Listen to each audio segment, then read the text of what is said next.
小米同媽媽喺動物園玩，見到一頭大大的大象，小米好興奮啊！媽媽話：今日我哋學圍字，你知唔知？好久好久以前，古人寫圍字，係畫一隻手牽住一頭大象。媽媽話：古時候，人們用手牽住大象幫手做嘢。所以圍字嘅本意就係做嘢，有所作為。小米話：我明白啦，就好似大象幫手做嘢咁。媽媽，我想為大家做好嘢。媽媽話：圍字仲有好多用法，例如因為為咗做為。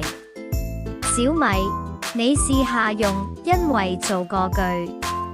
小米大聲話：因為我愛媽媽，所以我要為媽媽做嘢。媽媽笑住抱住小米，好溫馨。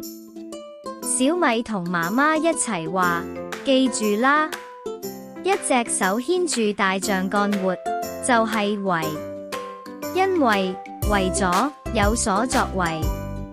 拜拜，下次見。